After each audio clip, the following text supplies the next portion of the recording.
నేను నర్రా క్రాంతి, గొల్లపూడి, మైలవరం నియోజకవర్గం.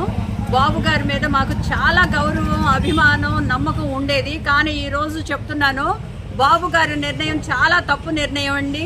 ఎందుకంటే ఇన్ని సంవత్సరాలు పార్టీకి అండదండలుగా కార్యకర్తలకి ఎన్నో త్యాగపూరితమైనటువంటి సాహసాలు చేసి ప్రతి నిమిషం ప్రజల్లో ఉంటూ ప్రభుత్వానికి వ్యతిరేకంగా ఎన్నో కార్యక్రమాలు నిర్వహించి ఈ 5 సంవత్సరాలు కూడా ప్రతిపక్షంలో ఉన్నా సరే కార్యకర్తలు నిలబెట్టి నియోజకవర్గంలోనే కాదు రాష్ట్రంలో పలు చోట్ల పార్టీకి వెన్నుదన్నుగా ఉన్నటువంటి ఉమాగారికి సీట్ ఇవ్వకపోవటం చాలా చాలా ఘోరమైనటువంటి తప్పిదం అండి బాబు గారు చేసింది.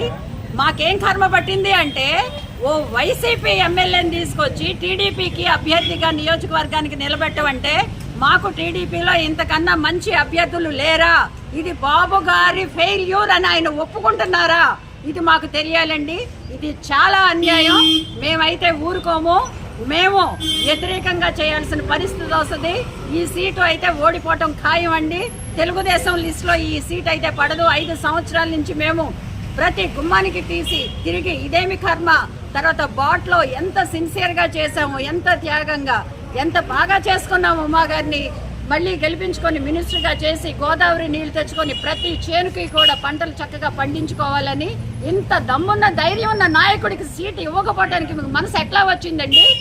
బాబు గారికి అసలు చాలా విజనరీ సీఎం అని నేను ఏ పోస్ట్లో పెట్టినా AP needs CBN visionary CM, that is CBN అని పెడతా. కానీ విజన్ ఏమైపోయిందండి బాబు గారు? ఎందుకంటే ఇది చాలా చారిత్రాత్మకమైనటువంటి తప్పిదం అవుతుంది. ఒకవేళ డబ్బులు లేవా, లేకపోతే IVRS లో సరిగ్గా రాలేదా, అవన్నీ కాదు. మీ బిడ్డ లాంటి వాడు కాదా ఉమా గారు? మీ బిడ్డ లాంటి వాడు కాదా ఉమా గారు? ఇంత అన్యాయం చేస్తారా మనిషిని? ఆయన ఎట్లా బ్రతుకుతారని మీరు అనుకుంటున్నారు? మా కార్యకర్తలకు దిక్కు ఎవరో? మీరు వస్తారా? మాకు ప్రతి నిమిషం ఉమా గారు ఉండబట్టే ఇంత ధైర్యంగా మేము బయటకు వచ్చి పనిచేయగలిగాం ఈ 5 సంవత్సరాలు. ఈ వైసీపీ రౌడీ మోకల నిందలో తర్వాత కామెంట్స్ ఎన్ని అంతరాయాలు అయినప్పటికీ మీ ఫోటోలు భోగి మంటల్లో వేసి కాల్చిన రోజున మేము ఎంత ఇబ్బంది పడి ధర్నాలు చేశాము.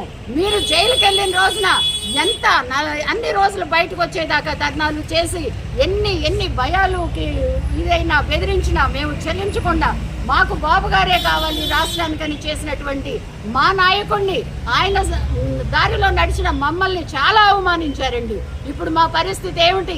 మాకు పరువు పోయిందండి. నవ్వుతున్నారు వాళ్ళు, వైసీపీ వాళ్ళు. మా వాళ్లే మీకు అభ్యర్థి అయ్యారు, మీ బాబు ఇంకా పని అయిపోయింది అంటున్నారు. లోకేష్ కూడా అయిపోయింది, ఏమీ లేదంటున్నారు. ఇంకా 2049 విజన్ మేము ఎట్లా నమ్ముతాం? మిమ్మల్ని ఎట్లా నమ్ముతాం? లోకేష్ని ఎట్లా నమ్ముతాం? మా కర్మ ఇదేనా? అందరూ కూడా అంటున్నారండి. ఇది తీవ్రంగా ఉంటుంది. మరలా పునరాలోచన చేసి ఉమా గారికి సీట్ ఇస్తే బాగుంటుందని నా ఆలోచన.